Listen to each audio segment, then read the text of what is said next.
passo la paraula al grup parlamentari de Junts per Catalunya, el diputat Pere Albó. Moltes gràcies, president. Efectivament, coincideixo en moltíssimes coses, coincidim en moltíssimes coses que s'han dit. Diguéssim, per exemple, que l'informe fa explícit aquesta complexitat de la que es parlava, amb diferents gestors, diferents models, sovint fruit de la història de cada territori. Per exemple, d'allà on vinc jo, una de les coses que durant temps ens generava disfuncions era que l'atenció primària era de l'ICS, en canvi l'hospital més proper era d'un consorci públic, i això fins que no es va arreglar. I a partir d'aquí, i això és fruit de la història petita del nostre territori, a partir d'aquí cada lloc, cada ciutat segurament existeix una complexitat diferent. En qualsevol cas, el que trobo que està molt i molt bé és que es facin aquests escanejos i aquests informes de gestió que vostè ha esmentat, aquests informes de fiscalització operativa. És veritat que aquí al Parlament, segurament per la dinàmica que tenim més la pulsió de fer control al govern, i aquesta és la tasca dels grups de l'oposició, com no podria ser d'una altra manera, però també d'alguna manera des dels que formem part dels grups que estan al govern de donar els aclariments que corresponguin. Però és evident que també la tasca nostra i de la institució que representen, de la Sindicatura de Comptes, pot anar molt més enllà i pot anar en aquesta línia d'oferir informació de qualitat per prendre decisions.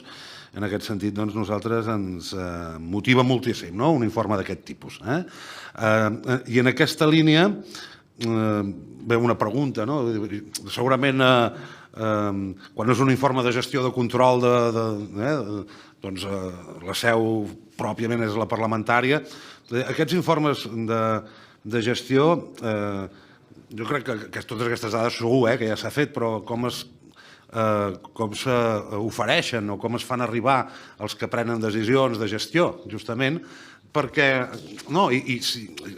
com podem perfeccionar això, però jo crec que hi ha moltíssimes, evidentment, nosaltres mirem de fer una transferència de coneixement dins dels grups parlamentaris. Això no cal dir-ho, passant-ho a les comissions corresponents. Però en fi, que em sembla que és molt important que es vagi posant en comú tota aquesta informació, i segur que hi han treballat o hi han pensat, i era una pregunta que volíem fer-los, i a més com podem aprofundir aquesta funció de fiscalització operativa de l'institució. En aquest sentit també nosaltres també voldríem primer dir que deixo aparcat potser tota aquesta informació que s'arriba, que és ingent, i sí que una cosa que ens ha sorprès i que crec que hem d'assenyalar, que és aquest crit que hi ha allà on es conclou que no existeix un circuit de comprovació formal i exhaustiu de tots els proveïdors, i que la documentació acreditada presenta debilitats per verificar que es compleixen els requisits establerts en els contractes programa o en els plecs de condicions. Em fa l'efecte que aquesta nota sí que és de les que desperta alguna mica d'alarmes, i per tant hem de treballar tots plegats i ens hem de fer el propòsit que tot això es vagi millorant. Pel demés, la informació és de molta qualitat, i efectivament també no me'n puc estar, bé, si ens pogués fer un apunt sobre aquest vot particular, perquè parla d'indicadors tan transcendents com la satisfacció dels usuaris o la qualitat de la prescripció farmacèutica. En definitiva,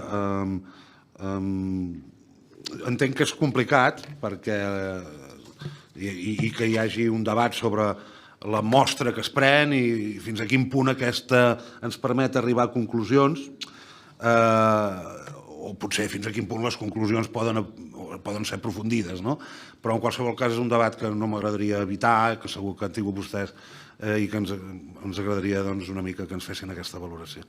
Moltes gràcies. Gràcies, diputat. A continuació, per últim, té la paraula pel grup d'Esquerra Republicana el senyor diputat compte. Endavant.